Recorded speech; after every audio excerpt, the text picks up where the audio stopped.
that we've ever had to deal with. We had just hired on our property manager, and it was already heading towards eviction. This one tenant that had been in there for only a couple months, and it was, I don't know. We just have a very different mindset on things. But anytime in the past that we've had issues with tenants that couldn't pay, it's always been like, okay, what's going on? Just talking to them, and most of the time it's, we'll let them out of their lease. Is that ideal? No. But you look at what your options are of, okay, I can make you stay in there, but you can't pay me and you have no idea when you're going to get a job again. And I can keep adding fees onto you, but like you can't get blood from a stone. Like, right. To me, there's no point in keeping people in there. So, our challenges of dealing with tenants, it's really just been, okay, let's just communicate with them. Like, why are you not paying? What is your issue? And a lot of times it's just like, it's probably best that we just split ways. Like, we're going to keep your deposit because you owe us money, but we're not going to charge you fees. We're not going to, you can't pay us. We're not going to get money from you. Just let that lease end. It's just, to me, it's a win-win for both sides. They get out quicker. We can get a new tenant in there quicker. And we're not drawing anything out. This one tenant did not. We tried the cash for keys. We tried everything. They just did not want to work with us. And then we found out that they had actually moved out like 3 or 4 weeks prior and were just lying to us. That, oh, wow. Yeah, just trying to screw us over. And I'm like, dude, you're trying to hurt us, but now you have an eviction on your record. And now you have over $8,000 that the courts have charged you a few $1,000s of their fees, and now you're going to get your wages garnished for the next however long it is.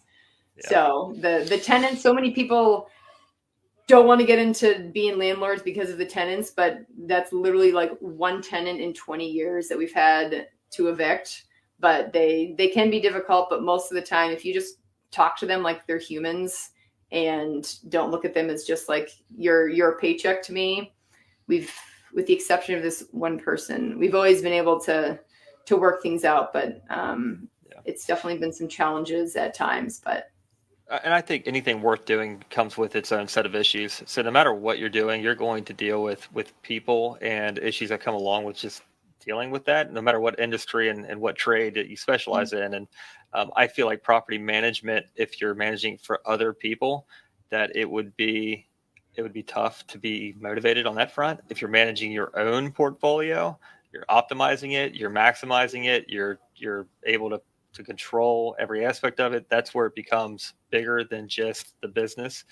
But it's got its issues, and it's just like anything else. It's the better you run it, the tighter you run the ship. Its expectations are set. It can go all the way down. You've got some bad actors out there that will do what they do, and they'll do it to the next person too. It's just the way that they're programmed. Yeah, but so many people are afraid of tenants and stuff, and for us, like, that's a problem that we don't see that as a big difficulty. And something else that we started doing with our tenants is when it comes time for them to renew, we give them like an anniversary gift. Yeah. And this kind of is twofold. One, it's typically something that's going to help our property. So we give them a list of options, but we also tell them, like, hey, if there's something specific you want, let us know. But like, we'll put a new floor in one of the rooms. We'll paint one of your rooms. We'll hire a cleaner to come in and do a deep clean in your place for 2 or 3 hours. We've had tenants want to put a new light in their bathroom or more outside lighting.